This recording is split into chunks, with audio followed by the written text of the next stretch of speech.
जय श्री राम दोस्तों। कैसे हैं आप सब लोग। आशा करता हूँ अच्छे होंगे और स्वस्थ होंगे।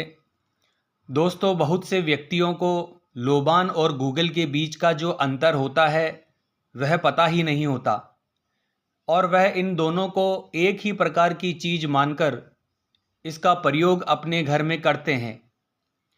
दोस्तों, लोबान और गूगल दोनों एकदम अलग अलग हैं और उनके बीच का अंतर और इनका रहस्य जानने के बाद आप 100 बार सोचेंगे घर में इनका प्रयोग करने से पहले। दोस्तों, यह दोनों चीज़ अलग अलग है और इनके परिणाम भी बहुत विस्फोटक हैं।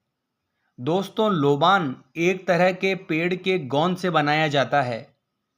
हिंदू धर्म ग्रंथों में लोबान को श्याम धूप के नाम से जाना जाता है।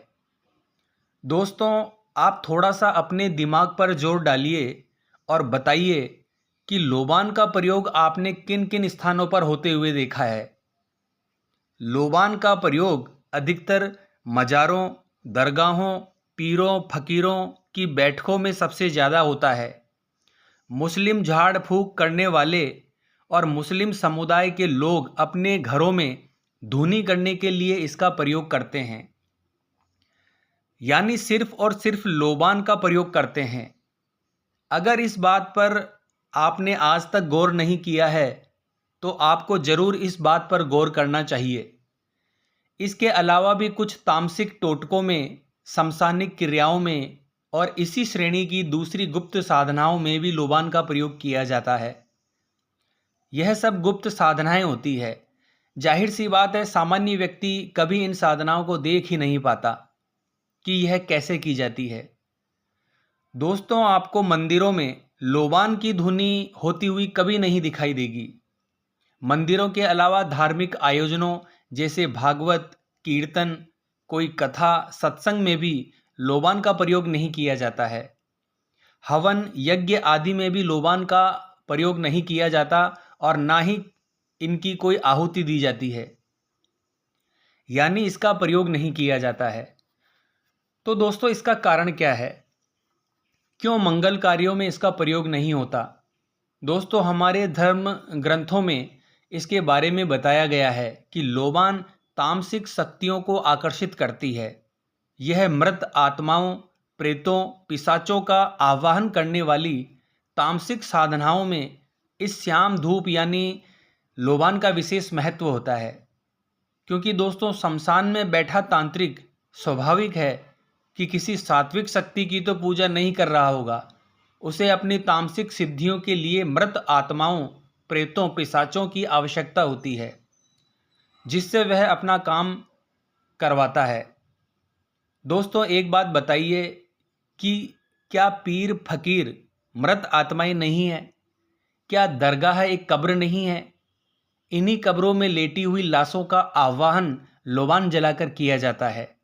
इन कब्रों के आसपास जिन्न, प्रेत, खबीज इस प्रकार की शक्तियाँ होती है जो लोबान की खुशबू से प्रसन्न होती है और हष्ट पुष्ट और शक्तिशाली होती चली जाती है। जिस चीज़ से नकारात्मक शक्तियाँ आकर्षित हो उसे घर में कभी भी नहीं जलाना चाहिए। मान लीजिए कोई शुद्ध शाकाहारी सात्विक व्यक्ति आपके घर में अतिथि के रूप में आता है और आप उसके स्वागत में मांस मदिरा उसे परोसते हैं, तो क्या होगा? दोस्तों, भोजन तो छोड़िए, वह आपके घर का पानी तक ग्रहण नहीं करेगा और तुरंत वहां से चला जाएगा।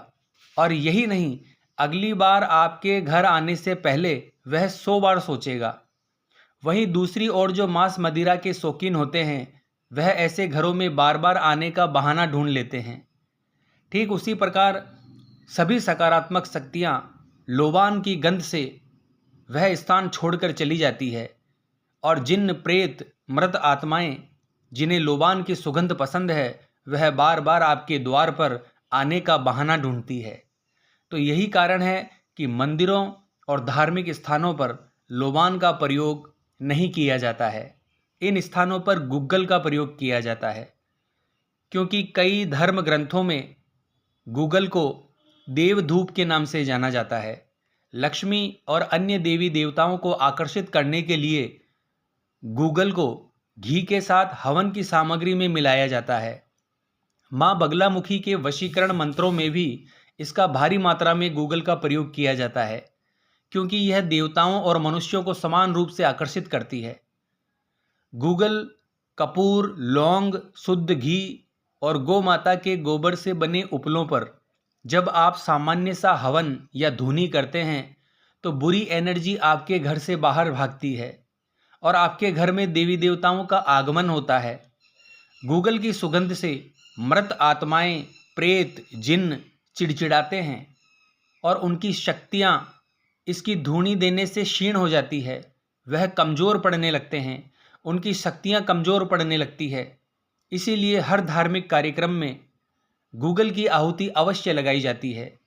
लेकिन दोस्तों, ज्ञान की कमी होने के कारण हम गूगल की जगह कई बार लोबान का प्रयोग करते हैं और जिससे हमारे कष्ट और भी बढ़ जाते हैं, परेशानियां और भी बढ़ जाती है।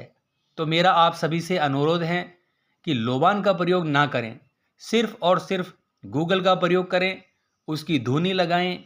हवन सामग्री में आप इसको मिलाकर हवन कर सकते हैं, जिससे आपके घर में सकारात्मक एनर्जी का वास हो, देवी देवताओं की जो शक्तियां हैं उनका प्रवेश आपके घर में हो और आपके घर में सुख, शांति और ऐश्वर्य की वृद्धि हो।